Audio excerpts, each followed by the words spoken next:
Thanks everybody for joining tonight. It's always a pleasure to get in front of JJ's group and everybody to network or even if I'm speaking, right? So a quick introduction about myself. I too have served in the Navy in my first lifetime. I've got an MBA and an undergrad. I've been married 24 years. I got a beautiful daughter. I joined Mastery in 2015. So I'm one of the longer standing folks in that realm, right? There's a lot of newbies that come on and have coached for them as well, been on stage like JJ said. So year to date or life to date, I've done 300 plus wholesale deals. I've done well over 100 flips and another 25 or so new builds. I've also had rental properties along the way. I'm actually diversifying away from that, doing some different strategy with that for new mailbox money, so to speak. So JJ, like he said, was a student at one point, met him at Ignite. He introduced himself doing exactly what he's doing now and growing his network. So always great to support. So JJ asked me to speak and I was like, what does everybody want to talk about, right? Because I've got a lot of diversity. I've been around. I've seen a lot throughout the years. I've been through COVID and what the upturn and downturn was or wasn't for people. And people came back and said, what's this virtual wholesaling business that you guys do, right? So that's the topic today. And it's not going to be mastery based at all, right? So again, we're moving away from that. I've moved away. JJ said it really well. You pretty much top out somewhere around the 3-year mark, depending on what you're doing with them as far as their skills and what they do. So virtual wholesaling, I started doing in 2019. 2019, people looked at me and thought I was crazy. So when I say virtual, I mean, I don't go walk a property. I don't go and make offers. I don't go meet buyers at the properties. I don't go do anything with that property, right? Which is kind of crazy, right? And in 2019, people said exactly that. They're like, what are you talking about? How come you're not coming to see my property? This is a scam. Turn the page into 2020 and everybody's like, thank goodness you don't want to come see the property. Thank goodness you don't want to do that because we're really concerned about opportunities that, with COVID. So great, don't do that, right? In 2020, we grew our business 10x. A lot of wholesalers went under, right? People got scared. They got nervous. We kept our office open. We grew it. We just moved in from a 2,000 square foot to almost a 7,000 square foot office.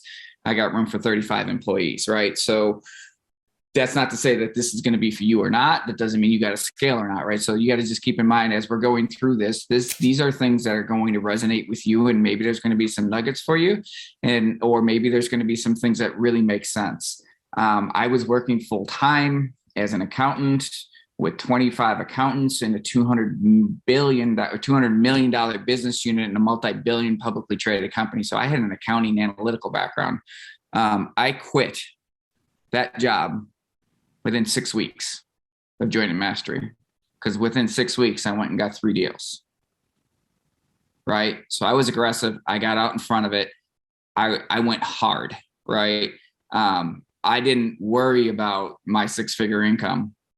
I had income and then it went away, right? But I went and got my deals. So when you go and get your deals and you're working through this is a mindset thing. And this is one of the favorite things that I used to love coaching on. It's mindset, right? Most people come in here and maybe you've got a W-2, maybe you don't, maybe you're trying to do this, maybe you're a solopreneur, maybe you're in that group right there.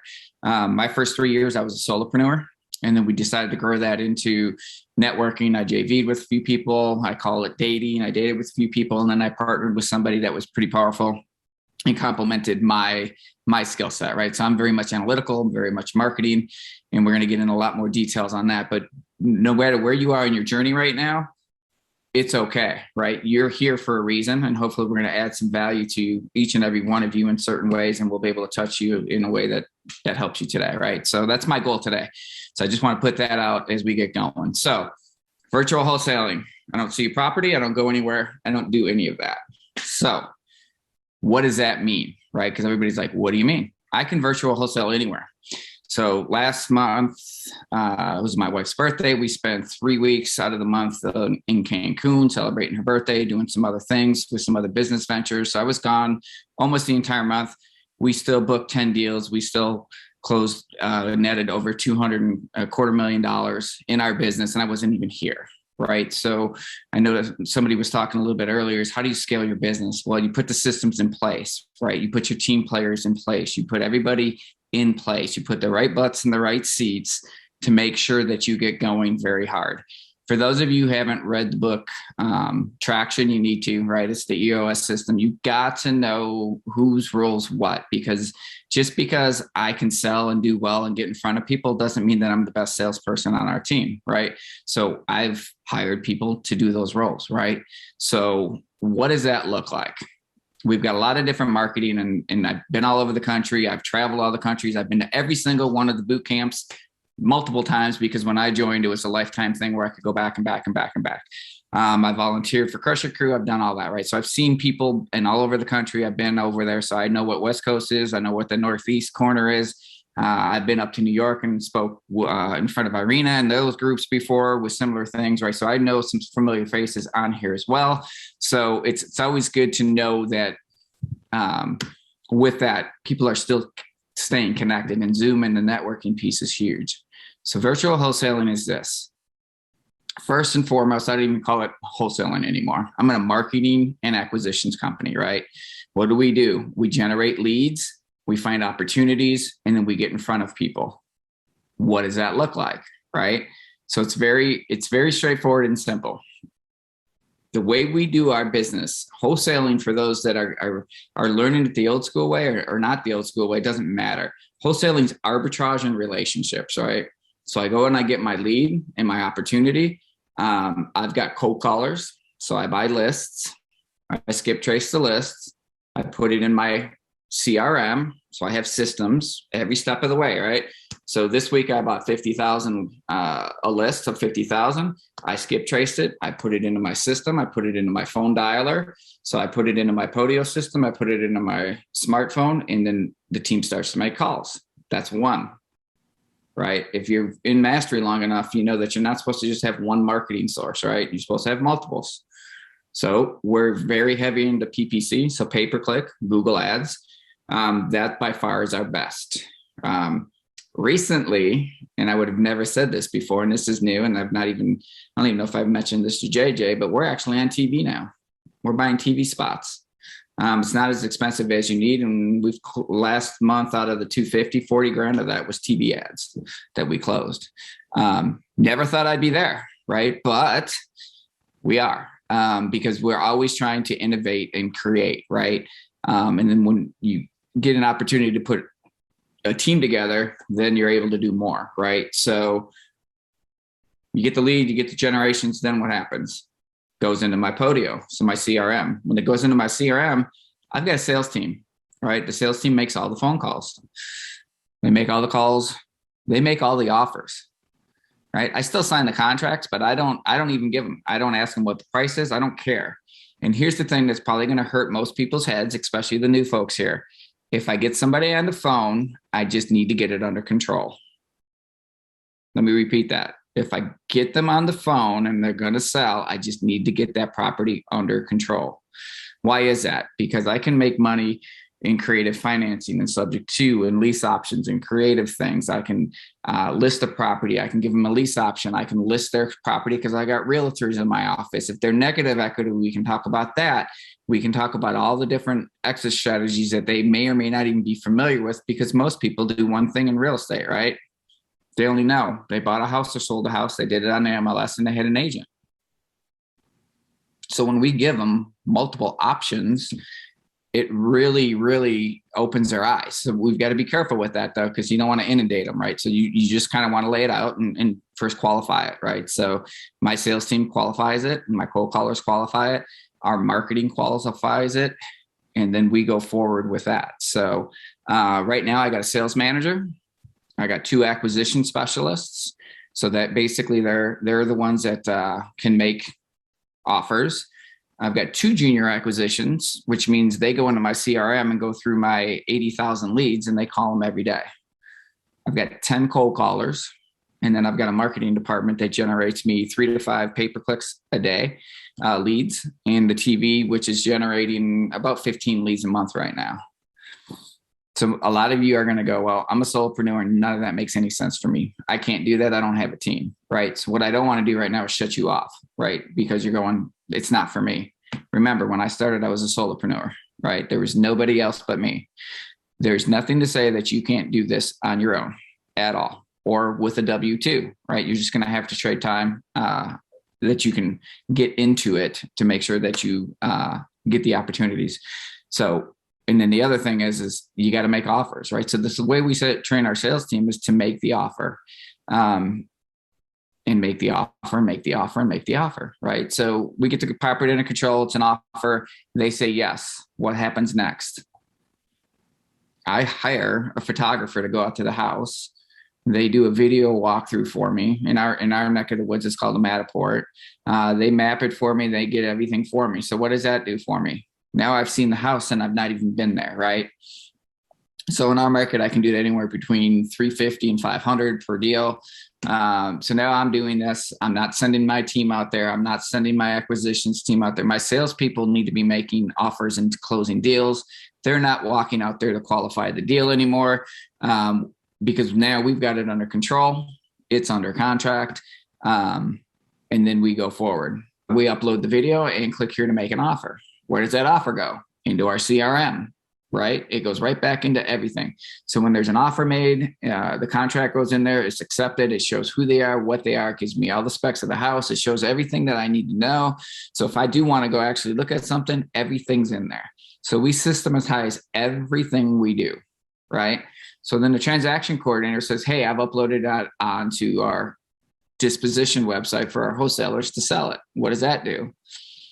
Then our dispositions team gets to work, right? They go find the buyers, or they help me with the exit strategy, or they work through the next stages, right? So when we do that, we want to make sure a couple of things happen. So as soon as that gets to them, working with our transaction coordinator, and you guys aren't going to hear this in most circles. So in our neck of the woods, it's called a memorandum of affidavit, right?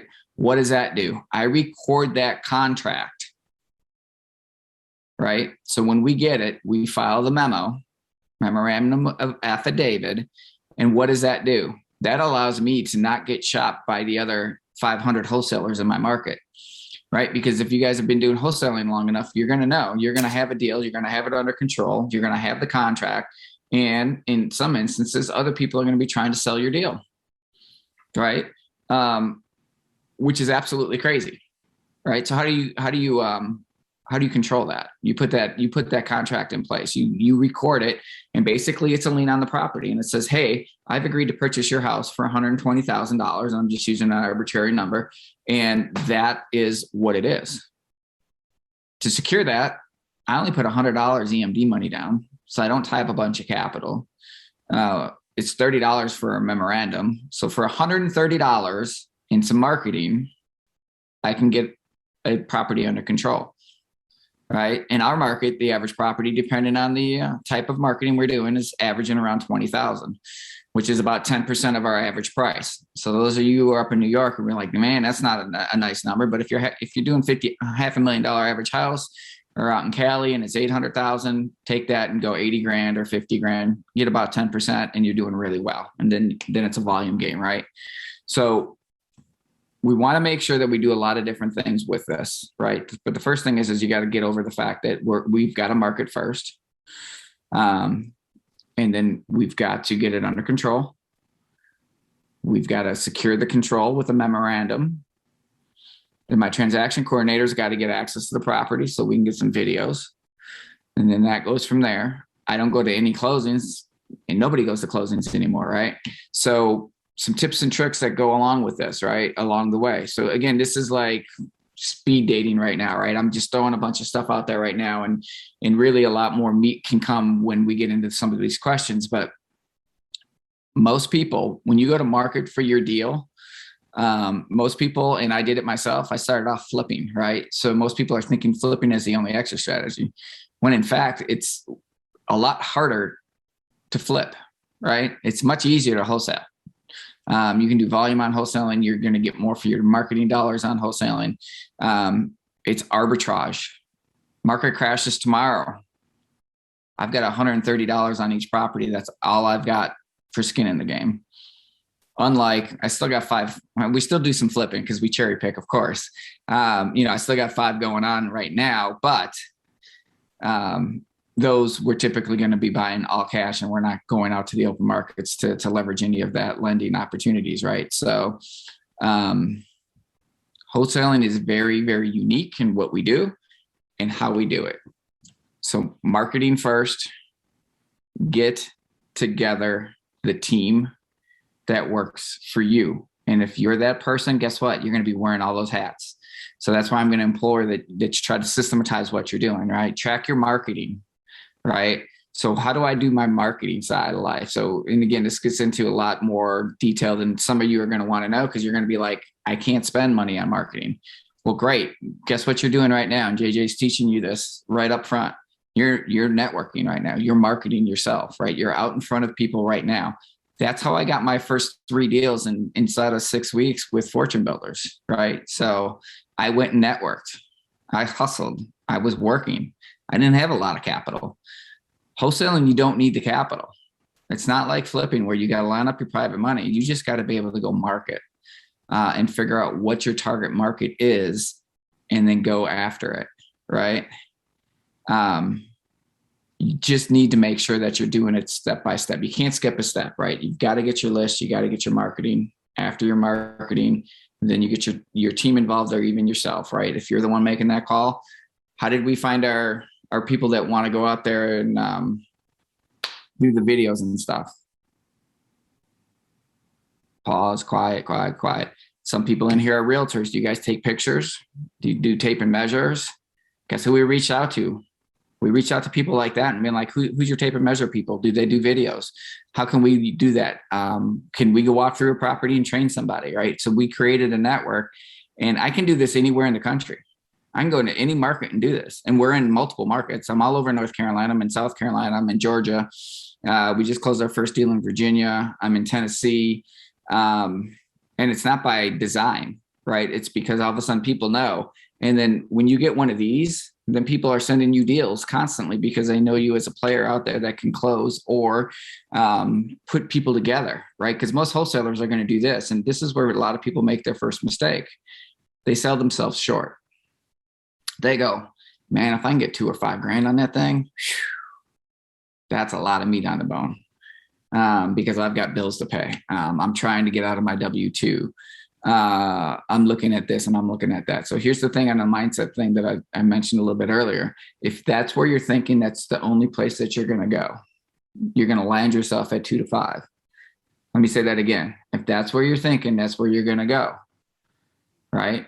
So I'm training a new transaction coordinator today or this week. Right. So, or dispo manager today, this week. And they came back and they said, hey, I just threw that out there and I only got 10 grand on that deal.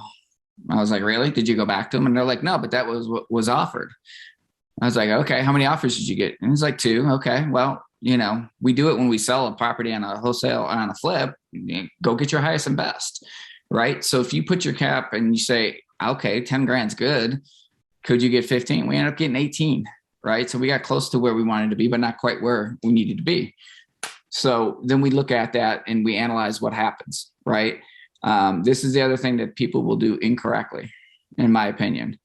They will do a deal, they will run the deal, and then they'll just think that check at the end that they get at closing for whatever it is, whether it's an assignment fee or a flip or whatever, and they think that's what they made. And that's a lie, right? Because you might have cost of money that you're not accounting for. You've got marketing costs. You may or may not have overhead. For me, the way I've always ran my business, and this is again, when I quit, I had needed to have income. So I made sure I got paid before everybody else got paid. Right. So again, another book, Profit First. If you read it, it'll tell you what to do with your money. You put a certain percentage aside for your bills. You put your owner's equity, your cash distribution, quarterly bonuses, and things like that. What does that give you? Again, it's structure. Most people in mastery, and there's a percentage, and I'm not going to share it with you. And I know there's some other coaches that have coached in this and or some of the other places. Most people don't make it in this game, right? Most people won't even do a single deal because they're too busy. They get sidetracked. They're scared. They're nervous. They don't have a system in place. They don't have a networking group to bounce things off of or bring people in to ask questions. They don't have the support team that will allow them to be successful, if that makes sense. So utilize that. Pay yourself first, get yourself set up, then your business, right? Because I don't know about you, but if I'm not putting food on the table, then I don't have a roof over my head for my family, my wife, my daughter, and everybody else, right? So I want to make sure that we take care of that. And then that will then help you do your budgets, right? So the budget for your business, your budget for your marketing. If you can hire a team, when do you hire a team? How do you know when it's a good idea or not a good idea, right? These are all questions that you're going to have to ask when you get to a certain level, but you got to take the first step first, right? Become the marketer, get the deal, get it under control, and then let's figure out what happens. Because what ends up happening is in 2020, we've got big e-buyers here, OfferPad, all those great guys and gals that come in there and they get things under control. And all of a sudden they disappear. They're ghosts. We're in there cleaning up all their messes because they're like, I don't know what's going to happen. And they're running for the hills and they're hitting the pause button for 90 days, right? You want to be known as the person in the area that can get stuff done, right? And market to your point. So the virtual piece is I've got somebody who goes out to the property. I've got people that take calls from wherever they're at. I got people working for me in the Philippines as cold callers. I got people in my office. The virtual piece is I don't walk a property. I go to get videos, right? A virtual piece is I secure my property by sending somebody down to put the memorandum on there. Or in our state, we have the attorney do it. The virtual piece is I've got a website that allows me to post my video and sell my properties. The virtual piece is my disposition is on every single group on Facebook. They're out there. They're required to build up 50 different people a week to touch them to see if they're going to be buyers in our market. Because as a lot of you know, I've got a lot of money coming from the Northeast. I still got a lot of money coming from Cali. A lot of people love our market. Raleigh's a top 5 market, has been for years. Those that are doing well here are doing really well, right? This is a great place to be. Great market, strong market, right? So what are the roles on the virtual? Acquisitions, that's our sales team. Junior acquisitions, that's our follow-up team, right? They follow up on our leads. Transaction coordinator, those are the people that are going to be working with the sellers, and also our attorneys and our team, right? Because they're also going to be giving the handoff to the dispositions manager, and the disposition manager is basically your salesperson, but it's business to business, right? They're going to go out to the flipper and go like, hey, I've got your property. But the fun thing for us is, you know who we sell a lot to? We sell 50% of our deals to other wholesalers. Because then they're going to go scrape and go make their $2 to $5 grand. Well, we're getting 20, right? So it's ironic that it works out that way, but because we hustle, we have guidelines, we have systems, we know what our marketing costs. I know what my cost per click is. I know what my cost per conversion is. I know how many impressions I need to get to where I need to be. I know how many phone calls that I need to do. I know how many offers I need to make. If you guys are only making 2 offers and thinking you're wondering why you don't have a deal, it's because you're not making enough offers. And a lot of times people go, well, I don't have the money to back it up. Well, in wholesaling, I told you, it's $130 for me to secure a property. Most of us have that, at least, right? And then if you want to get really aggressive and people get competitive, then all of a sudden I'm throwing down bigger money on bigger deals. If they're larger spreads, I'll put down real money and I'll make it worth their while, right? So there's different strategies to get in and out of that. So there's a lot of ways to get in front of people that you don't even have to worry about it. So in 2020, COVID hits. I'm not coming to your office to sell. I don't have a computer. Great. I put one of the mobile notaries, they made so much money off us in 2020. They went to the Bahamas for the last month on our dime because they were just making money because they were hustling, right? So it was great that they were getting out in front of people and helping us in our business, right? So they would go out and help us do a couple of things. They would make sure that the contract would get signed so I could come back if they weren't digitally good, because everything we do is via DocuSign, right? Or write signature if it's in my system. So I got a couple of different methods that we put into it. And then they get it signed, they bring it back to the office. If it's a closing and they need to go out there for the closing, they'll do the closing too, right? So utilize your resources. Again, that gets the virtual. It's all mobile. Use your resources around there. There's a lot of people that have started doing a lot of the deliveries and DoorDash and all that other stuff. You don't think that if you go hustle and you get out in front of some people that they wouldn't drop off a contract for you or do something else for you if you're out there networking and getting to know people and creating relationships. I think one of the biggest things JJ said earlier is real estate's relationships, right? And marketing is relationships. So you build out your network to do that. And then that way you've got a really good opportunity to make the money that you want.